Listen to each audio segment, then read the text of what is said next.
যেই নেতা রাস্তা দখল করে মানুষের দুর্ভোগ সৃষ্টি করে এখন তার ওয়াজ শোনাবে আপনাকে, এই নেতা নির্বাচিত হয়ে আপনার কি লাভ করবে? এখন রাস্তা দখল করছে, পরে সে বাড়ি দখল করবে। ইতিবাচক পরিবর্তন দরকার। প্রচারণার নামে রাস্তা বন্ধ না করে রাস্তা পরিষ্কার করা শুরু করে দেন, তাহলে জনগণ দেখবে যে অমুক নেতা তার অনুসারীদেরকে নিয়ে রাস্তা পরিষ্কার করতেছে। ভোটের প্রয়োজনে ইমান বিকিয়ে দিবেন না। ভোট কেনা বেচা, যারা কিনছেন তারা হারাম দিচ্ছেন, হারামে জড়িত হচ্ছেন। আর যারা মনে করছেন যে না আমি তো চাই নাই, সাইদা দিয়ে গেছে, আমাকে জোর করে দিয়ে গেছে, তারাও হারাম খাচ্ছেন। যতদিন আমরা নিজেদেরকে পরিবর্তন না করব ততদিন আমাদের নেতা, আমাদের শাসকরা পরিবর্তন হবে না। আল্লাহ বলেছেন, ইন্নাল্লাহা লা ইউগাইয়িরু মা বিকওমিন হাত্তা ইউগাইয়িরু মা বিআনফুসিহিম। কোন জাতি যদি নিজেরা পরিবর্তিত না হয় তাহলে তাদেরকে আল্লাহ তাআলা পরিবর্তন করবেন না, তাদের জাতীয় পর্যায়ে পরিবর্তন হবে না। নির্বাচন পাগল বা নির্বাচন প্রেমী কিংবা নির্বাচনের প্রতি প্রচন্ড রকমের আগ্রহ উদ্দীপনা কাজ করা জাতি আমরা।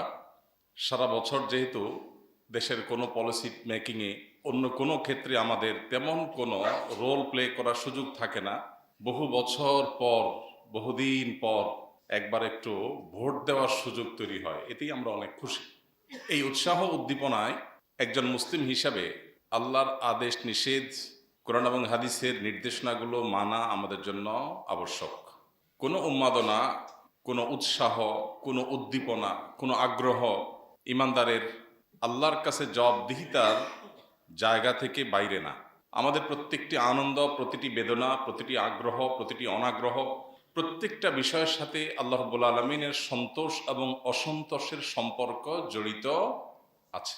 এমন মনে করবার কোনো সুযোগ নাই এটা বোধহয় আমার ইমানদারের আল্লাহর গোলামি এবং দাসত্বের যে জীবন সেটার বাইরের জীবন।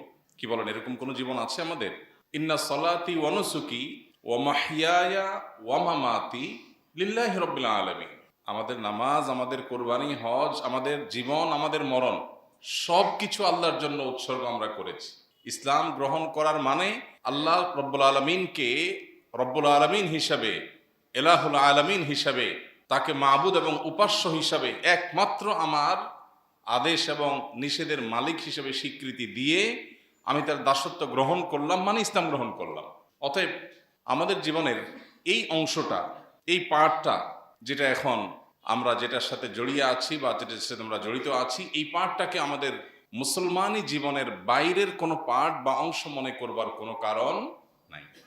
দুর্ভাগ্যজনক হলেও সত্য যে নির্বাচনকে ঘিরে আমরা প্রার্থীরা বলুন, রাজনৈতিক দলগুলো বলুন, আমরা যারা সাধারণ ভোটার আছি তারা বলুন, কিংবা প্রার্থীদের যে সমস্ত কর্মী বা নেতা আছেন, এজেন্ট আছেন, তাদের কথা বলুন, কিংবা প্রশাসনের বিভিন্ন শ্রেণীর কর্মকর্তা বা বিভিন্ন সেক্টরের মানুষজন যারা যেভাবে ইনভলভ আছেন এর সাথে, আমরা অনেকেই এই নির্বাচনকে ঘিরে এমন অনেক কাজ করছি যেগুলো অ্যাজ এ মুসলমান আমাদের করার কোনো রাইট নাই, কোনো সুযোগ নাই। আল্লাহর কাছে জবাবদিহিতার কাঠগড়ে আমাদেরকে দাঁড়াতে হবে। এই কারণে এরকম অনেকগুলো বিষয় আছে। আমরা খুব ছোট ছোট করে কয়েকটা বিষয় আপনাদেরকে স্মরণ করিয়ে দিতে চাই, যাতে আমরা অন্তত এই ভায়োলেশনগুলো থেকে, এই অন্যায় থেকে বেঁচে থাকার চেষ্টা করি এবং সামাজিক সচেতনতা সৃষ্টি করতে পারি। নাম্বার 1, নির্বাচনকে ঘিরে যে সমস্ত শরিয়ার ভায়োলেশন হয়, কোরআন এবং হাদিসের বাইরের যে সমস্ত কাজ সেগুলো হয়ে থাকে, এর মধ্যে অন্যতম বা মোটা দাগের সবচেয়ে বড় যে সমস্যাটা হয় সেটি হলো আমরা গণতান্ত্রিক বিধি ব্যবস্থায় অভ্যস্ত। এই সমাজে আমরা অনেক প্র্যাকটিসিং মুসলমান আছি, আমরা ভুলেই গেছি কোরআনে কারীমের একটি আয়াত। আল্লাহ বলেছেন, ইনিল হুকমু ইল্লা লিল্লাহ। শাসন, নির্দেশ, এটা শুধুই চলবে কার? আল্লাহ। শুধু নামাজের সময় আল্লাহ কিভাবে রুকু করতে বলেছেন, কিভাবে সিজদা করতে বলেছেন, এইটুকু যদি আপনি বিশ্বাস করেন, আর বাইরের জগতে আপনি কিভাবে চলবেন, কিভাবে চলবেন না, সেখানে আল্লাহর নির্দেশের প্রাসঙ্গিকতা যদি আপনার বিশ্বাস না থাকে, তাহলে আপনার সম্পর্কে আল্লাহ তাআলা কোরআনে বলেছেন, আফাতুমিনুনা বিবাদিল কিতাবি ওয়া তাকফুরুনা বিবাদ। তোমরা কোরআনের কিছু অংশের প্রতি ঈমান আনো আর কিছু অংশকে অস্বীকার করো। ব্যাপারটা কি সেরকম? গণতান্ত্রিক এই বন্দোবস্ত, এটা বড়জোর আমাদের সমাজের বিদ্যমান বাস্তবতা, এর বাইরে কিছু না। এটাই মানবতার একমাত্র চূড়ান্ত বা বাস্তবিক সমাধান না। আমরা যারা 5 ওয়াক্ত নামাজ পড়ি, অনেক প্র্যাকটিসিং মুসলমান আছেন, নিয়মিত ইসলাম প্র্যাকটিস করার চেষ্টা করেন, এরকম অনেক ভাই বোন আছে। এই জায়গায় বড় দাগের বিশ্বাসগত ত্রুটি, ইমানের ত্রুটি আছে।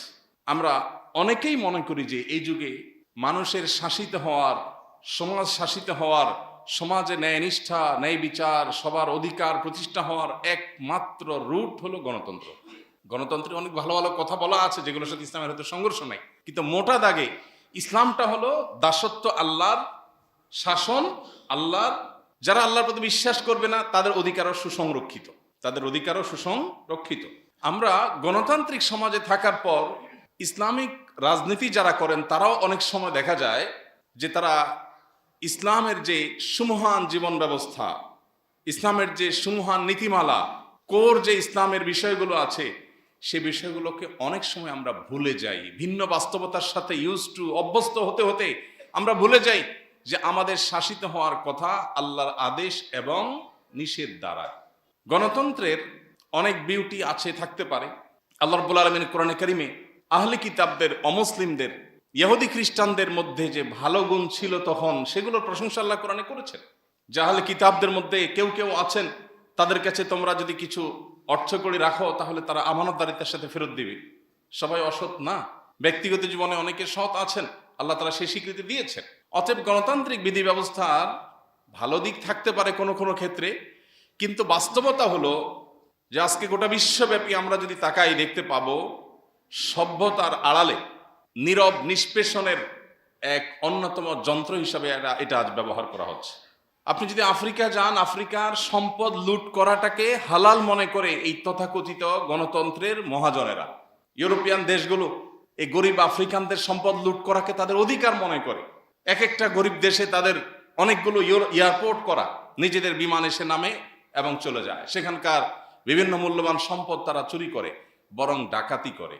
এটাকে তাদের অধিকার মনে করে। এটা বাধা দিতে আসলে সেটা সন্ত্রাস হয়, আর সেই সন্ত্রাস দমন করার জন্য তথাকথিত শান্তিরক্ষা মিশন প্রতিষ্ঠা করে। এই বাস্তবতা বুঝেন না আজকের পৃথিবীতে এমন মানুষ কয়জন আছে যারা এটা করেছেন। এখন তাদের উপর আবার আরেক শক্তির চোখ পড়েছে, এখন তারা আবার এদের একটা ভূখণ্ড নিয়ে যেতে চায়, মনে চাইলো নিয়ে যাবে।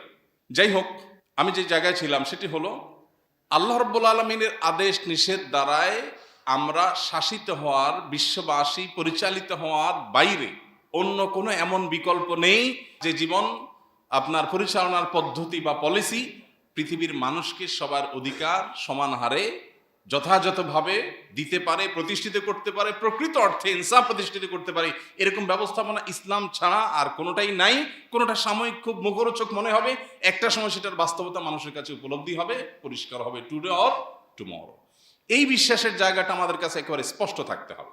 হ্যাঁ, আমরা একটা বিদ্যমান বাস্তবতার মধ্যে আছি। সো আমি পারছি না আল্লাহর আদেশ নিষেধ দ্বারা শাসিত হতে, এটা আমার দুর্বলতা।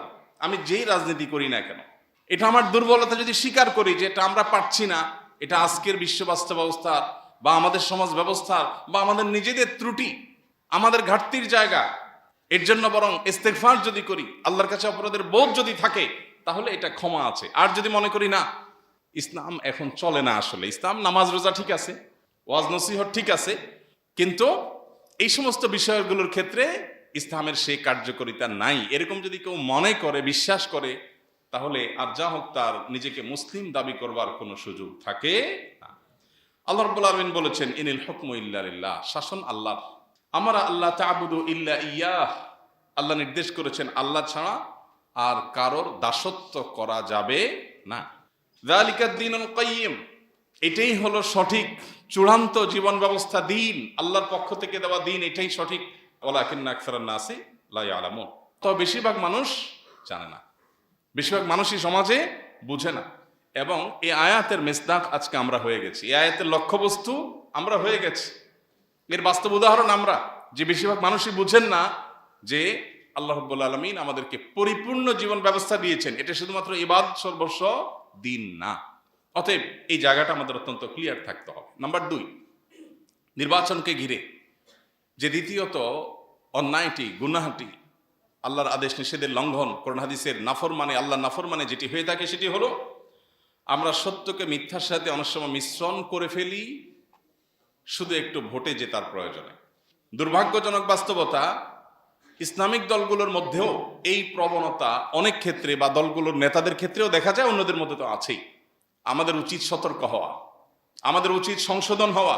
আল্লাহ রাব্বুল আলামিন বলেছেন, ওয়ালা তালবিসুল হাক্কা বিল বাতিল, সত্যকে তোমরা মিথ্যার সাথে, বাতিলের সাথে সত্যকে তোমরা হককে মিশায় ফেলো না। সত্য সত্য, মিথ্যা মিথ্যা, পরিষ্কার। তোমরা সামান্য স্বার্থের জন্য, সামান্য সুবিধার জন্য, কৌশলের নামে, নানা নামে তোমরা সত্যকে মিথ্যার সাথে মিশিয়ে ফেলবে না। জেনে বুঝে এই কাজটা করতে আল্লাহ তাআলা নিষেধ করেছে। আমরা দেখি অনেক সময় রাজনৈতিক দলগুলো, রাজনৈতিক দলের নেতারা, কর্মীরা, অনেক সময় সমর্থকরাও দেখা যায় ভোটের রাজনীতির সুবিধা আদায়ের জন্য অমুসলিমদের সাথে এমনভাবে কথা বলেন বা অমুসলিমদের সম্পর্কে এমন মন্তব্য করেন যেটা তার ইসলামের গণ্ডিকে ক্রস করে যায়। আছে না নাই? আপনি যেই রাজনীতি করেন, আপনি যেই দল করেন, এমনকি আপনি যদি ইসলামিক রাজনীতিও করেন, আপনি হিন্দুদের মন্দিরে গিয়ে তাদের সাথে আপনি একাত্মতা পোষণ করা, তাদের বিশ্বাসের সাথে একাত্মতা পোষণ হয় এমন কোনো কথা, কাজ, উক্তি, আচরণ আপনি করতে পারেন না। এটা আপনার বিশ্বাসের সাথে বিশ্বাসঘাতকতা, আত্মপ্রবঞ্চনা, আত্মপ্রতারণা, নিজেকে নিজে প্রতারণা করার শামিল। আপনি বিশ্বাস করছেন লা ইলাহা ইল্লাল্লাহ, আল্লাহ ছাড়া সত্যিকারের কোনো মাবুদ নাই, এটা আপনার বিশ্বাস। বাট আপনি বলছেন যে সবই ঠিক আছে, রুট সব ঠিক আছে। অথবা আপনি তাদেরকে খুশি করার জন্য এমন কিছু করলেন যেটা তাদের শিরকে শামিল হওয়ার অন্তর্ভুক্ত। এই যদি হয় আচরণ একটু ভোটের সুবিধার জন্য, তো মনে রাখবেন এই মানুষ জিতে কখনো দেশের মানুষের সাথে তার কৃত ওয়াদা পূরণ করবে না। যে আল্লাহর সাথে দেওয়া ওয়াদা রক্ষা করে না, সে বান্দার সাথে দেওয়া ওয়াদা রক্ষা করবে না। সাময়িক ভালো সাজা, দুনিয়াতে কিছু সুবিধা হয়তো আপনাকে এনে দিবে, মনে রাখবেন আল্লাহর কাঠগড়ার আসামি হওয়া থেকে আপনি রক্ষা পাবেন না। মুখে লম্বা দাড়ি থাকলেও লাভ হবে না, বড় আলেম হইলেও কাজ হবে না, ইসলামিক দলের ক্যান্ডিডেট হলেও কাজ হবে না, অন ইসলামিক দল হইলেও কাজ হবে না। সবার ক্ষেত্রে একই কথা প্রযোজ্য। ভোটের প্রয়োজনে ঈমান বিকিয়ে দিবেন না। মনে রাখবেন আমাদের অন্য ধর্মাবলম্বী ভাই বোনদেরও মাথায় রাখা উচিত, মুসলমান যদি সত্যিকারের মুসলমান হয় তাহলে তার কাছে অন্য ধর্মাবলম্বীরা সবাই সবচেয়ে বেশি নিরাপদ ইনশাআল্লাহ। আপনি ইসলামের ইতিহাস একটু ঘাঁটেন, মুসলিম শাসকদের মধ্যেও জুলুম ছিল, একেবারে সবাই দুধের দোয়া ছিল এমন না। কিন্তু তুলনামূলক মুসলিম শাসকদের শাসন যখন পৃথিবীতে ছিল, বেশিরভাগ ক্ষেত্রেই দেখা যায় যে তারা অন্যদের মতো পৃথিবীকে নিষ্পেষণ আর জুলুম উপহার দেন নাই। তারা চেষ্টা করেছেন, তাদের ত্রুটি বিচ্যুতি এগুলোকে স্বীকার করে নিয়েও বলতে হবে যে তারা চেষ্টা করেছেন পৃথিবীকে ইনসাফ উপহার দেওয়ার। বেশিরভাগ ক্ষেত্রে এটা ঘটেছে, বিচ্ছিন্ন বা ব্যতিক্রম ঘটনাও আছে। এরপরও আমাদের সমাজে কেউ যদি সত্যি আল্লাহকে ভয় করেন তাহলে তিনি কোনো অমুসলিমের সম্পদ দখল করতে পারেন না। পারেন? অন্য ধর্মাবলম্বী হলে তার সাথে আমার মতের ভিন্নতা আছে, আমি মনে করি সে ভ্রান্ত ভুল পথে আছে, আমি মনে করি সে শিরকে লিপ্ত আছে, আমি মনে করি সে আল্লাহর নাফরমানি করছে, তাই বলে তার সম্পদের একটা সুতো এটা দখল করার কোনো অধিকার ইসলাম আমাকে দেয় নাই। তার প্রতি কোনো অবিচার করার, তার সাথে কোনো মুসলমানের দ্বন্দ্ব হলে মুসলমান আমার লোক বলে, নামাজি মানুষ বলে, আমার দিনী ভাই বলে তার পক্ষ অবলম্বন করে কোনো অমুসলিমের অধিকার বিন্দু পরিমাণ নষ্ট করার কোনো রাইট ইসলাম আমাকে দেয় নাই। অতএব আমি অন্য ধর্মাবলম্বীদের অধিকার আদায় করবার জন্য তাদের সাথে গিয়ে তাল মিলানোর দরকার নাই, আমার নিজের ভালো মুসলমান হওয়াটাই যথেষ্ট ইনশাআল্লাহ। প্রিয় ভাইরা আমার, এই জায়গাটাতে আমাদের অনেকে পা পিছলে ফেলেন। কোনো পলিটিশিয়ানদেরকে দেখি, বিভিন্ন দলেই বিভিন্ন পলিটিশিয়ানদের ক্ষেত্রে দেখি মাশাআল্লাহ এই ক্ষেত্রে অত্যন্ত বিচক্ষণতার পরিচয় দেন, দায়িত্বশীল মন্তব্য করতে জানেন, আমার ইমানের সাথে কোনটা যায় কোনটা যায় না এটা জানেন। এক রাজনীতিবিদ ফোনে জিজ্ঞেস করছেন, ভাই অন্য ধর্মাবলম্বীদের মন্দিরে আমাকে যেতে হচ্ছে, যাব, তাদের অধিকার ঠিক মতো তারা পাচ্ছে কিনা, কেউ তাদের নিরাপত্তা বিঘ্নিত করছে কিনা, বা তাদের উপরে হামলা করে মুসলমানদের উপরে দোষ চাপানোর কোনো ষড়যন্ত্র হচ্ছে কিনা, সব মিলিয়ে তাদের প্রতিবেশী হিসেবে তাদের যে হক আছে সেটাও আমি আদায় করতে চাই। একই সাথে আমি সেখানে এমন কিছু করতে চাই না যে আমার ঈমান বিক্রি হয়ে যায়। আমি দিল খুলে দোয়া করেছি। এই যে ঈমান রক্ষার প্রচেষ্টা, এই যে আল্লাহর ভয়ের চেতনা, এটাই তো ঈমান। যে আমার রাজনীতি, আমার ভোটের রাজনীতি, আমার ক্ষমতার রাজনীতি, এর কোনটাই আমার আল্লাহর কাছে জবাবদিহিতার বাইরে নয়। অতএব এখানেও যদি কোনো ভায়োলেশন করি কোরআন বা হাদিসে, আমার ইমানের সাথে যদি আমি বেঈমানি করি, তাহলে কিয়ামতের ময়দানে আল্লাহর কাঠগড়ার আসামি হয়ে দাঁড়াতে হবেই হবে। অতএব আমরা সবাই ভোটার হই কিংবা প্রার্থী হই, আল্লাহকে ভয় করতে হবে। এই উৎসব, এই আগ্রহ, এই উদ্দীপনা এটা শেষ হয়ে যাবে, কিন্তু আমল নামা কি যুক্ত হচ্ছে সেটা কিন্তু থেকে যাবে, ভালো হোক আর মন্দ হোক। অতএব আমরা আল্লাহকে যেন ভয় করি, আল্লাহ আমাদেরকে সেই তৌফিক দান করুন। প্রিয় ভাইরা আমার, আল্লাহ তাআলা বলেছেন লা ইয়াত্তাখিযুল মুমিনুনা আল কাফিরিনা আউলিয়া মিন দুনিল মুমিনিন। ঈমানদাররা যেন অমুসলিমদেরকে, কাফিরদেরকে, আল্লাহর প্রতি যারা অবিশ্বাসী তাদেরকে যেন বন্ধু হিসাবে গ্রহণ না করে। বন্ধু হিসাবে গ্রহণ করা বলতে অন্তরঙ্গতা, স্বাভাবিক যে বন্ধুতা, সামাজিকতা, সেটা নির্দেশ তো ইসলাম দিয়েছে।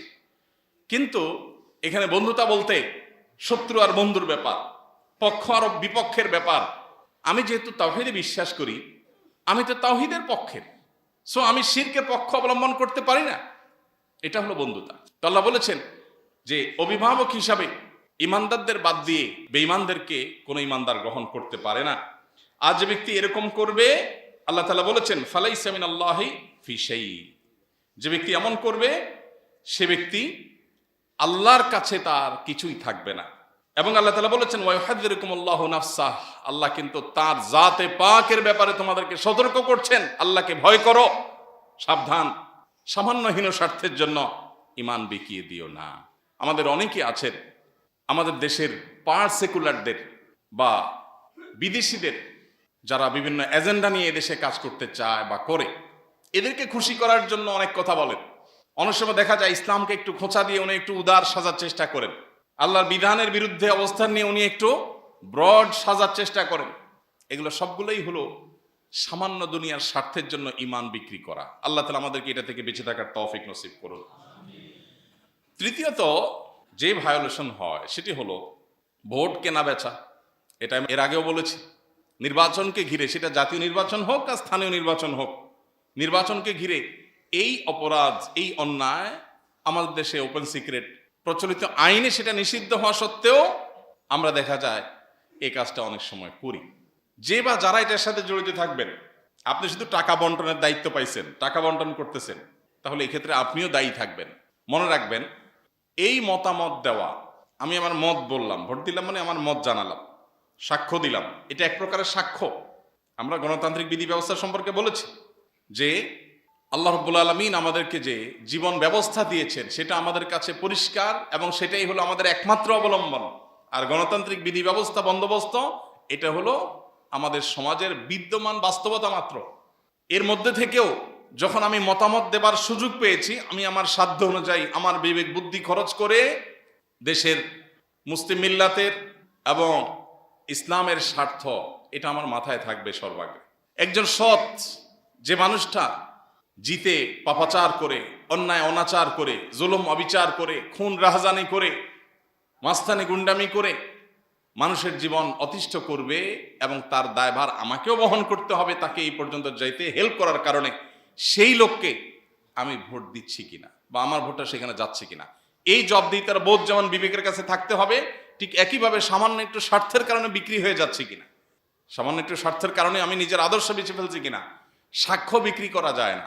অনেক জিনিস বেচা যায়, যেটা বেচা যায় সেটা বেচেন, শরিয়া যেটা আপনাকে অনুমোদন করেছে। কিন্তু আপনার কোনো জায়গায় সাক্ষী দেওয়ার ব্যাপার আসছে, কোনো একটা ইস্যুতে কোনটা সত্য, কোনটা উচিত, কোনটা আপনার বেশি হকদার, এইটা বলার জন্য আপনার কাছে বল আপনার কোর্টে গেছে, আপনি মতামত দেবার সুযোগ পেয়েছেন। এখন যদি আপনি সুবিধা নিয়ে সত্য কথাটাও বলেন, তারপর আপনি হারাম করুন। আমি কি বুঝাতে পারছি? টাকার বিনিময়ে যদি সত্যটাও বলেন, তারপরও আপনি হারাম খেয়েছেন। কারণ সত্য আপনি এমনিতেই বলতে বাধ্য। সত্য সাক্ষ্য দেওয়া এটা কোরআনের সবচেয়ে বেশি যে সমস্ত নির্দেশগুলো হয়েছে তার মধ্যে থেকে একটা, সত্য সাক্ষ্য দেওয়া। আপনি সত্য সাক্ষ্য এমনি দিতে বাধ্য, আপনি মিথ্যা সাক্ষ্য দিতে পারেন না একজন মুসলমান হিসাবে। মিথ্যা তো এমনি মিথ্যা, আবার যখন সাক্ষ্য মিথ্যা হয় তখন ডবল গুনাহ হয়। অতএব আপনি সত্য সাক্ষ্য, আপনার মতামত দেওয়ার যে আমানত, আপনার যে সাক্ষ্য দেওয়ার সুযোগ, এই সাক্ষ্য দেওয়াটা সত্যটা আপনাকে দিতেই হবে। তার বিনিময়ে যদি কোনো সুবিধা গ্রহণ করেন, ধরেন দুজনের মধ্যে গন্ডগোল হয়েছে, মারামারি হয়েছে, আপনি দেখেছেন, আপনি সাক্ষী। এখন সাক্ষী দিতে এসে যে দোষী আপনি সেটা বলতে হবে, যে নির্দোষ তারটাও বলতে হবে। এখন নির্দোষ যে, তাকে নির্দোষই বলছেন, সত্যটাই বলছেন, কিন্তু বিনিময়ে ওই লোকের কাছ থেকে একটু সুবিধা গ্রহণ করেছেন, হারাম, এটা ঘুষ খেয়েছেন।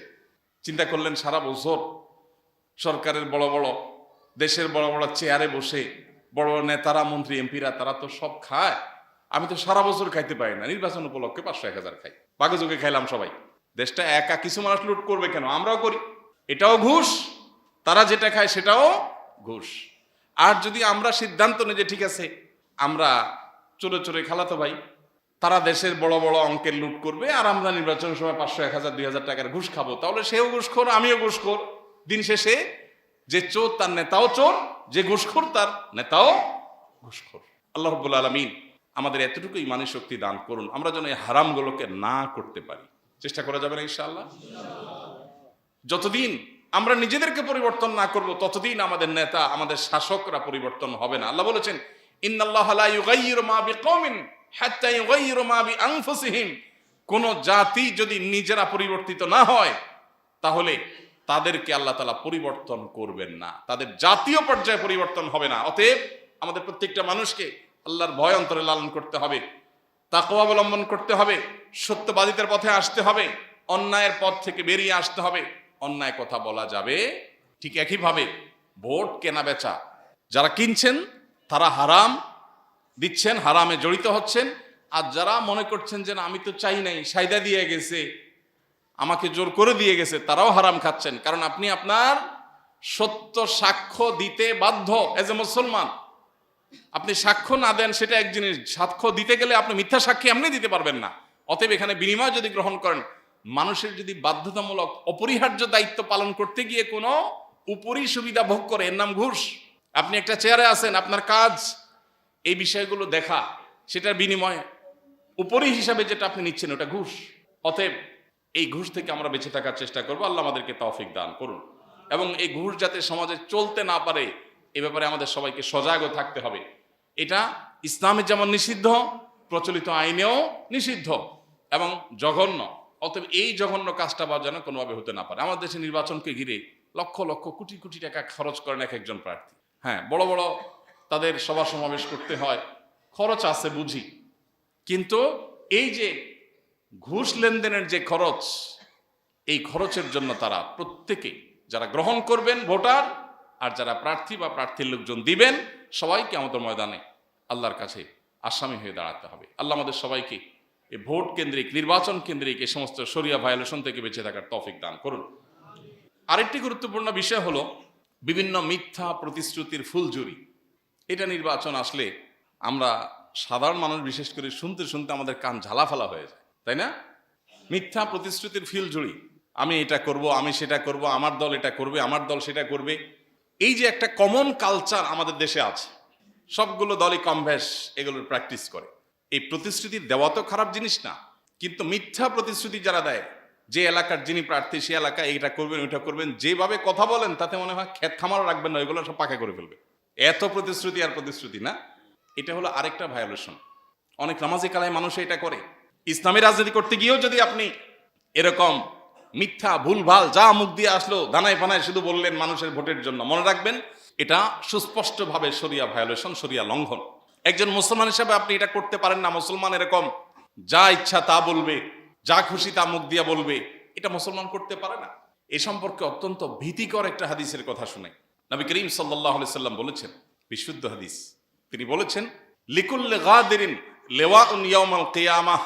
যারা প্রতিশ্রুতি দিয়ে, ওয়াদা দিয়ে ভঙ্গ করবে, প্রতারণা করবে, ধানাই ফানাই বলে মানুষকে ধোঁকা দিয়ে বাস্তবে সেটা করবে না, আগে থেকে সে জানে, এই গাদ্দারি যারা করবে কিয়ামতের ময়দানে সব পাপীদেরই তো বিচার হবে, কিন্তু এদের কাছে একটা করে পতাকা থাকবে, যার গাদ্দারি যত বড়, যে যত বেশি মানুষের সাথে গাদ্দারি করেছে সে হারে তার পতাকা, এবং তার পতাকায় লেখা থাকবে এটা গাদ্দারের পতাকা। এটা দুনিয়াতে গাদ্দার ছিল, এটা দুনিয়াতে ওয়াদা খেলাফ করেছে, বেঈমানি করেছে, মিথ্যা প্রতিশ্রুতি দিয়েছে, চুক্তি ভঙ্গ করেছে, ওয়াদা রক্ষা করে নাই, এ মিথ্যুক, এটা গাদ্দার। পতাকায় লেখা থাকবে। রূপকথার গল্প বলছি না, নবীজির হাদিস বলছি। অতএব নেতার পক্ষ হয়ে আপনিও যদি মিথ্যা কথা বলেন তো আপনাকেও একটা ধরায় দেওয়া হবে কিয়ামতের ময়দানে। আল্লাহ তাআলা আমাদেরকে আল্লাহকে ভয় করার তৌফিক নসিব করুন। সততা এটা যদি আমরা চর্চা না করি সর্বত্র, তাহলে এই দেশের পরিবর্তন কোনোদিনই হবে না। আমরা হাহুতাশি করে যাব, পরিবর্তন কোনোদিনই হবে না। আল্লাহর কাছে দোয়া করি আল্লাহ আমাদের সবাইকে নেককার, মুত্তাকি, সত্যিকারের ইমানদার, আল্লাহ ভীরু, সত্যিকারের সৎ ভালো মানুষ হওয়ার তৌফিক দান করুন।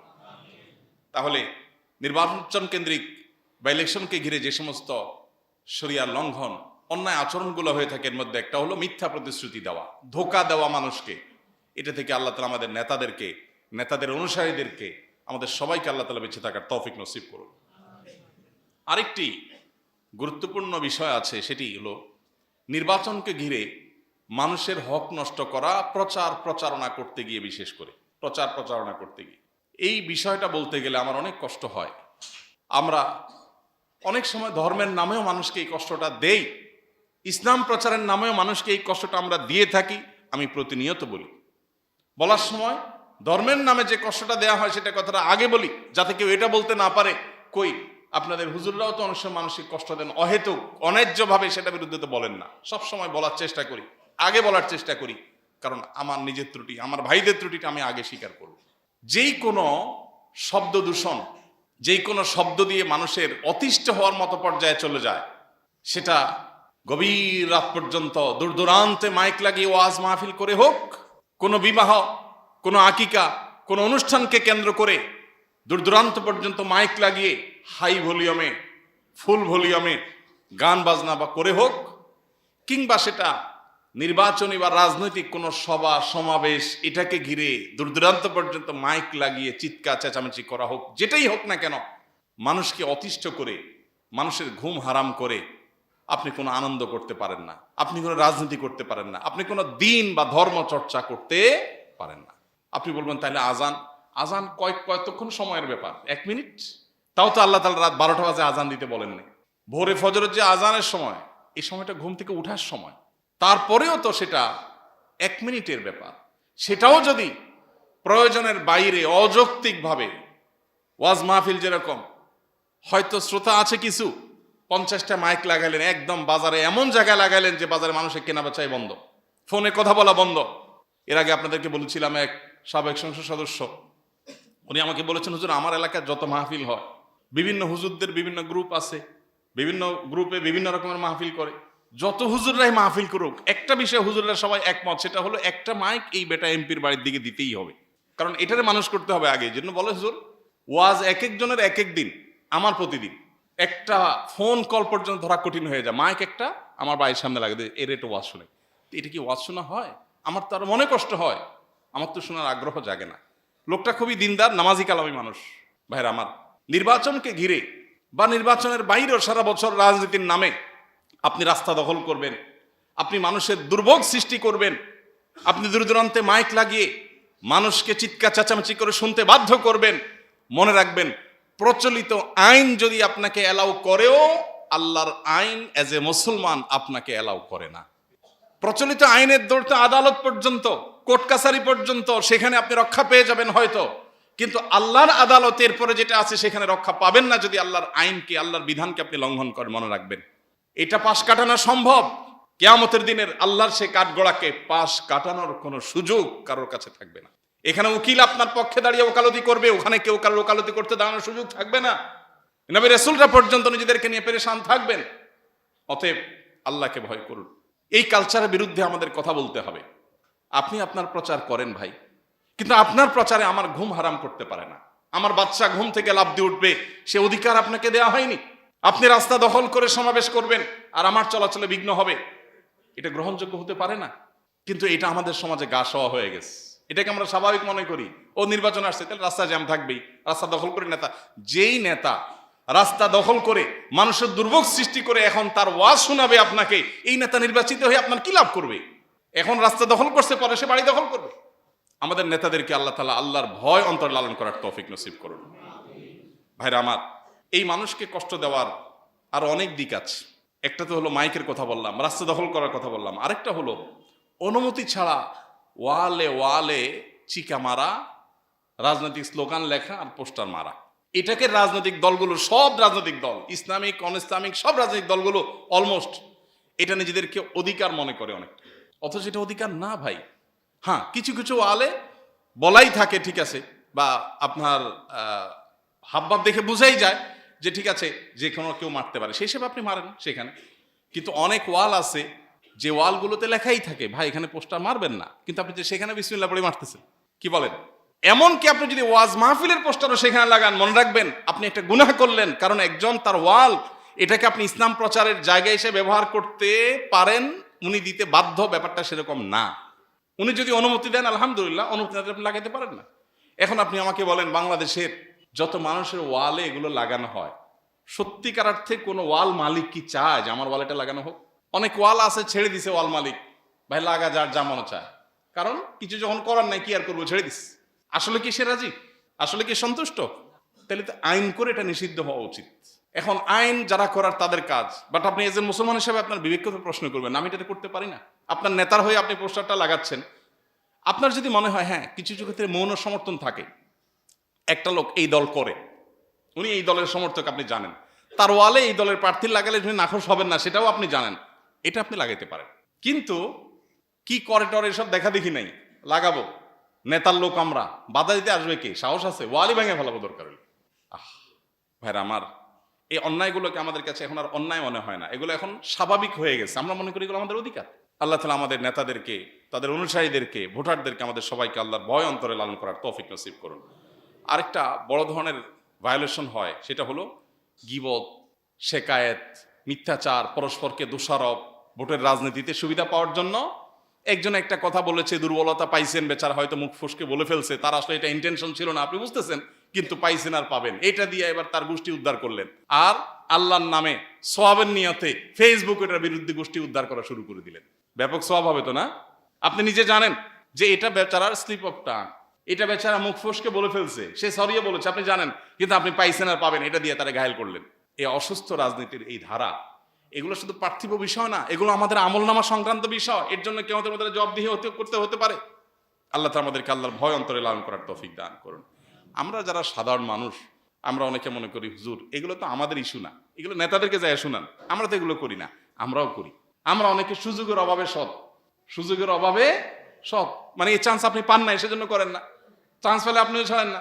চায়ের দোকানে বসে গীবত, শেকায়েত, বেহুদা আলাপ, অপ্রয়োজনে প্রয়োজনে মিথ্যা, জেনে না জেনে, বুঝে না বুঝে যে দল করেন তার বিরুদ্ধে, দলের বিরুদ্ধে যা খুশি তা করলেন, যা খুশি তা বললেন, মিথ্যা এবং বানিয়ে বানিয়ে কথা। এগুলো তো রাজনীতির জন্য জায়েজ নাকি? রাজনীতির জন্য জায়েজ? আল্লাহ তাআলা আমাদেরকে বুঝার তৌফিক দান করুন। সর্বশেষ যেটি বলতে চাই, যদিও আমার এই কথা প্রার্থীদের কাছে কতটা কয়জনের কাছে পৌঁছাবে সেটা যায় না, সেটা হলো যে ইতিবাচক পরিবর্তন দরকার। প্রচারণার নামে রাস্তা বন্ধ না করে রাস্তা পরিষ্কার করা শুরু করে দেন, তাহলে জনগণ দেখবে যে অমুক নেতা তার অনুসারীদেরকে নিয়ে রাস্তা পরিষ্কার করতেছে, এবং এটা দেখার কারণে মানুষের সিম্প্যাথি আরো বাড়বে। রাস্তা দখল করে তার দুর্ভোগ সৃষ্টি করলে সে আপনাকে ভোট দিবে না, বদদুয়া দিবে বরং। কিন্তু যদি দেখে যে নেতার লোকজন আমাদের কাজ করতেছে, অন্তত অভিনয় করে হলেও নির্বাচনের সময়টার জন্য হলেও যদি সব প্রার্থীরা দেশের সব রাস্তাঘাটগুলো মেরামতের কাজ শুরু করে দেন, পরিষ্কার করার কাজ শুরু করে দেন, নির্বাচনকে ঘিরে আর কিছু পাই আর না পাই, একটা পরিচ্ছন্ন দেশ কিছুদিনের জন্য হলেও পাইতাম আমরা। গ্রামে যে সমস্ত রাস্তা ভেঙে গেছে, কালভার্ট ভেঙে গেছে, মাটি কাটা পড়ে গেছে, নেতাদেরকে নিয়ে গেঞ্জি গায়ে দেন অমুক মার্কার লোক, অমুক নেতার লোক, এবং সেটা আপনি মেরামত করেন, আমরা জনগণ দেখে বুঝবো মাশাআল্লাহ ভোটে জিতার আগে থেকেই জনগণের সেবা করতেছে, তাহলে জিতলে কিছু সেবা করবে অন্তত। আর জিতার আগেই যদি দুর্ভোগ শুরু করে দেন, মাইক লাগায় আপনার ওয়াজ শুনতে বাধ্য করেন, আপনি যদি অতিষ্ঠ করেন, রাস্তা দখল করেন, তো মানুষ কোত্থেকে আপনাকে ভোট দিবে? ইতিবাচক পরিবর্তন, ইতিবাচক প্রচারণা, ভিন্ন ধর্মী প্রচারণা, যেটা প্রচারণাও হবে, মানুষ উপকারও হবে, সেরকম চিন্তাধারা আমাদের প্রার্থীরা করতে পারেন। আল্লাহ আমাদেরকে সেই তৌফিক দান করুন। আমাদেরকে আল্লাহ তাআলা, সাধারণ মানুষকে আল্লাহ তাআলা সংশোধিত করুন, আমাদের নেতাদেরকেও সংশোধিত করুন। এদেশের যত সংকট আছে সব সংকট আল্লাহ তাআলা দূর করুন। নির্বাচনকে ঘিরে যে সমস্ত সহিংসতা হচ্ছে বা হতে পারে বলে আশঙ্কা করা হচ্ছে, আল্লাহ তাআলা সেগুলো থেকে আমাদেরকে, আমাদের দেশকে, এদেশের মানুষকে আল্লাহ তাআলা হেফাজত করুন, রক্ষা করুন। এই দেশকে আল্লাহ তাআলা শান্তি দিয়ে পরিপূর্ণ করে দিন। আমাদেরকে আল্লাহ তাআলা ইস্তেগফার করে, গণতওবা করে আল্লাহর দিকে ফিরে আসার তৌফিক দান করুন। আস-সুন্নাহ ফাউন্ডেশন, উম্মার স্বার্থে সুন্নাহর সাথে।